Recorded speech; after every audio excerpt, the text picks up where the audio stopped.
पहली धारा विश्वास की है, भागवत पर विश्वास होना।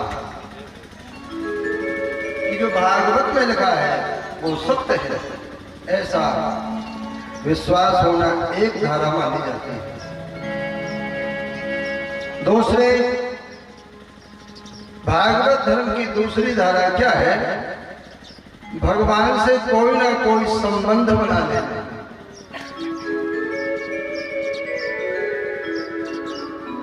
भगवान से कोई ना कोई संबंध बना लेना, यह दूसरी धारा होती है। क्योंकि परमात्मा भगवान श्याम सुंदर, जब तक हम आप उससे कोई गुरु भगवान, यहां तक गुरु और भगवान एक बहुत बड़ी सीमा हो गई। लेकिन भगवान कहते हैं मुझसे कोई संबंध बना लीजिएगा, यहां तक कि भगवान आपकी सेवा करने के लिए तैयार हैं। आप उनको सेवक मान लीजिए, आप अपना पुत्र मान लीजिएगा, आप अपना पिता मान लीजिएगा, कुछ भी मान लीजिएगा, संबंध बना लीजिएगा। एक छोटे से रूप में एक दृष्टांत आता है, सत्य कथा है, दृष्टांत क्या सत्य कथा है। संबंध भगवान से बनाना। वृंदावन में एक संत रहा करते थे, भगवान का भजन करते थे। वृद्धावस्था हो गई, इस प्रकार का भजन करते थे कि जहां भी जाते थे बस भगवान का नाम जप करते थे। कन्हैया का नाम जपते थे। यहां तक लघु शंका इत्यादि मलमूत्र त्याग के समय भी वो नाम जपा करते थे।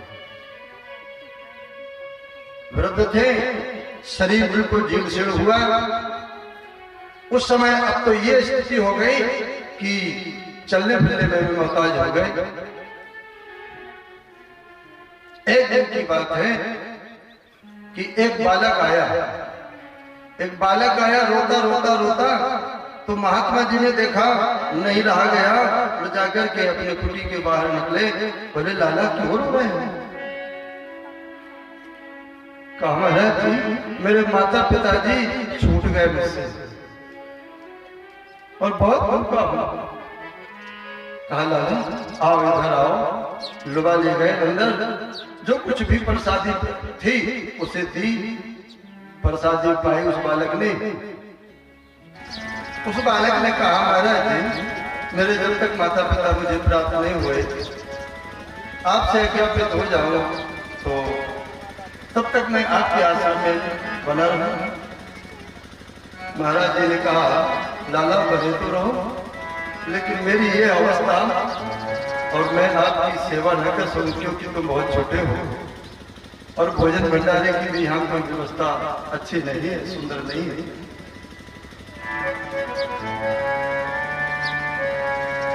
बालक बोला महाराज जी आप इसकी परवाह नहीं करिए, आप चिंता मत करिएगा,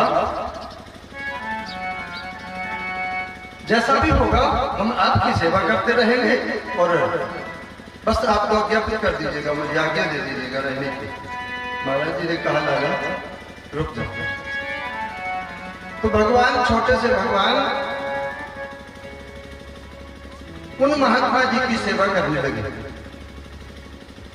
यहां तक कि महात्मा जी का इतना जीर्ण शरीर हो गया कि कभी कभी तो उनका मलमूत्र भी विसर्जन हो जाता वस्त्रों में। अब देखिए ये संबंध की बात है, गुरु मान लिए, उस महात्मा जी ने भी उन्हें शिष्य मान लिए, दीक्षा दे दी।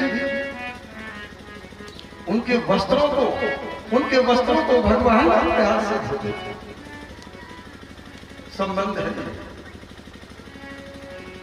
भगवान से कोई ना कोई संबंध बना लीजिएगा। जब भगवान उनके वस्त्र धोते, उनकी सेवा करते, तेल लगाते, बहुत सुख मिलता महात्मा जी को। समय आया महात्मा जी की देह पूर्ण हुई। जब देह पूर्ण हो गई तो तमाम महात्मा एकत्र हुए, आश्रम में पधारे। वहां उनके जो और शिष्य थे, जो अन्य अन्य स्थानों पर रहते थे, वो भी सब आ गए। महाराज की अंतिम यात्रा हुई। यमुना जी के किनारे ले जाकर के संस्कार, अंतिम संस्कार करना था। तो कहा हम करेंगे संस्कार। कोई कहता हम करेंगे संस्कार, हम इनके जेठे शिष्य हैं, हम इनके जेठे शिष्य हैं। क्योंकि उस आश्रम की चक्कर में, उस आश्रम के लोग में कुछ संतों ने जो देखा था कि ये छोटा सा बालक, इसने महाराज जी के उन वस्त्रों को धोया जो अपवित्र हुआ करते थे, जिनको लोग छूने में, देखने में भी संकोच करते थे। आज ये सारे शिष्य हो गए। उस दिन कोई शिष्य नहीं था। नहीं, जब तक वो बालक नहीं आएगा आश्रम से उस बालक को बुलाओ। उस बालक को बुलाया। बालक तो रो रहा था। बालक को ले गए। बालक ने जाकर के दाह संस्कार किया और दाह संस्कार करके, और जैसे ही सारे के सारे वो महात्मा चले, वो बालक अदृश्य हो गए।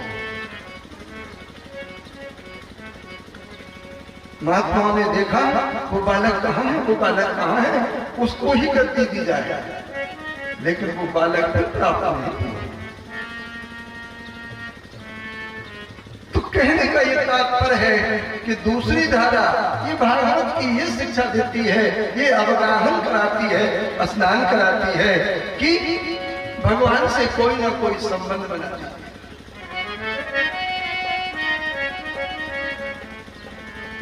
जब तक हम परमात्मा से संबंध कोई नहीं बनाए, आनंद प्राप्त नहीं होता। तीसरी धारा है, जब भगवान से कोई संबंध बन जाए तो तीसरी धारा है कि भगवान पर हम अपने उस नाते रिश्तेदार पर समर्पण हो जाए। तीसरी धारा समर्पण की है। हमने भागवत को सुना, उस पर विश्वास नहीं हुआ करना, भागवत कामयाब नहीं। हमने भगवान से कोई संबंध नहीं बनाया अपने जीवन में, तो अच्छा नहीं हुआ। हम अपने परमात्मा पर समर्पण नहीं हुए, हम संसार पर समर्पण हैं। जो धोखे देने वाला संसार है, हम उस पर तो समर्पण है, लेकिन हम परमात्मा पे, जिसने हमको ये देह दी है, हमको मानव की योनि प्राप्त हुई है, हमको सुंदर सा शरीर प्राप्त हुआ है, सुनने के लिए श्रवण मिले हैं, भगवान की कथा के प्रांगण में आने के लिए पग दिए हैं। अगर ये हमारे पग ना होते कैसे आते हैं? कितनी कृपा है उनकी। हमारे श्रवण में सुनने की शक्ति अगर नहीं होती कैसे आ जाए? तो संबंध बना लीजिएगा, समर्पण हो जाइएगा।